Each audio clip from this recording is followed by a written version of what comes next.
Welcome back to Terror and Urban Myths. And if you like what you hear, don't forget to subscribe and give us a like. Tonight, we're looking into something, well, it's unsettling and fascinating at the same time. It's the case of the ghost puppy. Just picture this. You've got a young boy home alone, playing in his room. His new puppy's taking a nap in the bedroom. Doors closed. Just a normal, quiet afternoon. But then, just a few moments later, the boy hears his puppy scratching and whining at the bedroom door. That's weird. You'd think a puppy would be pretty tired after a nap. Exactly. So he's confused. He remembers seeing the puppy in there, fast asleep. Curious and a little worried, he opens the door. Okay. And the room's completely empty. The puppy's vanished. No trace. Like, how could it have gotten out? Yeah, a puppy can't just disappear from a closed room. Makes you wonder where it went. And here's where things get even stranger. A few minutes later, the boy's father and brother come home. Oh, with the puppy. Turns out they'd taken it for a walk while the boy was busy in his room. Hold on. So the boy saw the puppy when it wasn't even there. That's where the ghost idea comes in, right? Exactly. Now, years later, this boy, he's an adult now, still can't get this memory out of his head. It just stays with him. Yeah. A big question mark in his life. Was it like a glitch in reality? A ghostly echo of something that already happened or was going to happen? It's like those fears we have about the unknown, you know? Time not being a straight line. Maybe we see glimpses of other realities, moments bleeding into ours. Scary, but kind of exciting, too. It is. And what gets me is it's not just about a missing puppy. This story, it makes you think about what's real. Like, what if the things we think are solid and fixed are actually more fluid and mysterious than we realize? Right.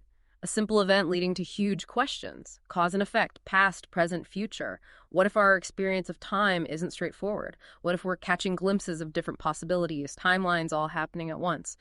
Whoa, that's a lot to take in. It makes you wonder about all those strange, unexplained events people talk about. Are they just random things? Or are they windows into something much bigger? Something we just don't understand yet? That's what makes stories like the Ghost Puppy stick with us. They tap into that part of us that senses there's more out there than we can see and explain. Like reality, at its edges, is kind of strange and wonderful. I agree. That sense of wonder, that hint of the unknown. It's what keeps us intrigued in exploring the mysteries we all share. I'm curious to dig deeper into what this story means. Like, if we entertain the idea of time slips or alternate realities, where does that leave us in the grand scheme of things? That's a great question, one that deserves some more thought. So let's look at some possible explanations for this impossible event.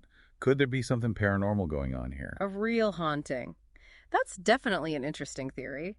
Maybe the puppy's spirit stuck around in the room, even though it was physically somewhere else. Or maybe it was a residual haunting, like an energy imprint left behind from a strong emotional event. A ghost dog? That's a creepy image, isn't it? It is. Maybe it's because we see dogs as innocent and pure. So the idea of them becoming restless spirits is extra disturbing. Yeah, I think how we see dogs, their loyalty, their companionship, it adds another layer to this story. But to be fair, we need to look at other explanations too. Like, what about a time slip? Could the boy have somehow experienced a different point in time when the puppy wasn't in the room? Maybe there's a temporary overlap, like an anomaly that let him see two versions of reality at the same time. It's a fascinating thought. It really makes you think about how we see time. What if, instead of a straight line, time is more like, I don't know, a winding river with like eddies and currents that can sometimes bring different moments close together? Yeah, I like that. Wow. Makes time slips seem a little less out there. And there are lots of stories out there about people experiencing these time things, seeing stuff that shouldn't be there, hearing voices from the past. Some even say they've been transported to another time. Right. And even if science can't fully explain it yet, there's more and more evidence suggesting that we don't know everything about time and space. Maybe there are dimensions we haven't even discovered yet, forces we can't even begin to understand. It's a bit humbling, isn't it? To think that with all our fancy technology and science, there could be whole other realities right here, but we're just blind to them. Totally. And that brings us right back to the Ghost Puppy. It's a reminder that the extraordinary can be hidden in the ordinary. Even in the mundane, there's the potential for the unexplainable. It really makes you realize there's always something new to discover, more to learn, more to question. But before we go too deep into the philosophy of it all, there's another explanation we haven't really talked about yet. One that's a bit more, grounded in psychology. You mean like, could the boy have just misremembered things? Or had a false memory? I'm all ears. Exactly.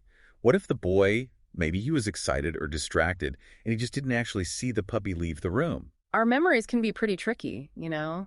They can change based on our emotions, suggestions from others, even our own wishes. Very true. Our brains are always sorting and interpreting information, and sometimes things get lost in the process. A missed detail here, a feeling misinterpreted there, and suddenly a memory doesn't quite line up with what actually happened. And kids, especially young kids, they're even more prone to these memory mix-ups. Their imaginations are so strong, and they're still figuring out how time and logic work. It's easy to see how a few minutes of distraction could lead to a genuine belief in a vanished puppy. It makes you think even our most cherished memories, the ones that feel so real, they might be colored by our own perceptions. Oh, right. It's humbling, but also fascinating. Shows how powerful our minds are. They shape how we see the world. And that power, the ability to create stories, to find meaning even when things are uncertain, that's what leads to these urban myths and legends that capture our imaginations. Couldn't agree more. So where does this leave us? We've explored a bunch of explanations for the ghost puppy, from paranormal stuff to psychology, but we still don't have a definitive answer. That's true. And maybe that's okay. Sometimes the best stories are the ones that leave us with more questions than answers. They make us think, imagine, and explore the mysteries of what it means to be human. And they remind us that reality itself is a mix of perception, memory, and belief. Well said. And it brings up an interesting point. We've been talking about the ghost puppy as if it's just one event, one story, but really it's just a small part of a much bigger collection of similar experiences. That's a really important point. If we step back and look at the bigger picture, we see tons of stories about things vanishing, weird occurrences, encounters with the unknown. These stories, passed down over generations, make up a whole folklore of the unexplained. It shows how fascinated we are by the mysteries of the world. Exactly. And it's amazing how these stories, even though they come from different cultures and places, often have similar themes, common threads that weave them into a shared human story. Exactly. What are some of those common themes you've noticed? I'm curious. Tell me. Well, one that really jumps out is the idea of liminality. Lots of these stories happen in spaces that are kind of in between, like the moments between waking and sleeping, light and dark, the familiar and the unknown. It's as if these boundaries, these thresholds, are somehow more open, more likely to have things cross over from other realms. That's deep. This idea of liminality, those in-between places, it really speaks to something deep inside us. We're drawn to these edges, these uncertain areas, because they represent the potential for change, for experiencing something outside of our normal lives. Exactly. And another common theme is the witness. Often it's a child or someone who's seen as an outsider. They see something that other people either can't see or refuse to believe. That's interesting. That outsider figure, the one who sees through the veil of what's considered normal, they pop up a lot in folklore and mythology. It's like they're challenging the way things are, reminding us that there are always different ways of looking at the world. And that's a powerful message, especially in a world that tries to put everything into neat little boxes. These stories, they're ambiguous and resist easy explanations. They encourage us to question what we think we know, embrace the mystery, and accept that there might be way more to reality than we can currently grasp. And that's a great note to pause on for now, a moment to think, to be curious, to renew our sense of wonder about this vast, complex universe we live in. We're back with more terror and urban myths, still digging into the ghost puppy. Before the break, we were talking about the common threads in these kinds of stories. Liminality, the outsider witness, the blurring between what we know and what we don't. There's one more piece I want to bring up. Okay. Fear. Fear. It both pushes us away from the unknown and pulls us in. What's its role in stories like this one? Well, I think fear does a couple of things. First, it ramps up the tension, makes the story grab you more. We're wired to react to threats, real or imagined. And that feeling of being on edge keeps us hooked on the story. Yeah, fear is definitely a powerful tool in storytelling.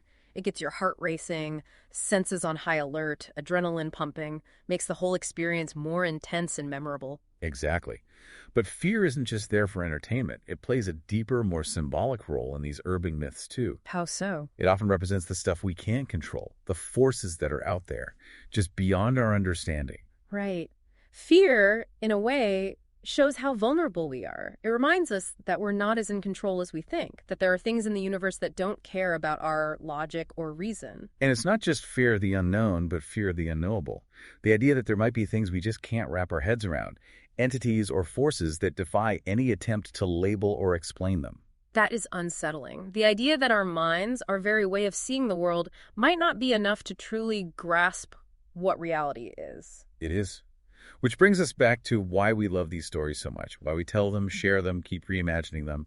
Maybe deep down, we need that confrontation with the unknown.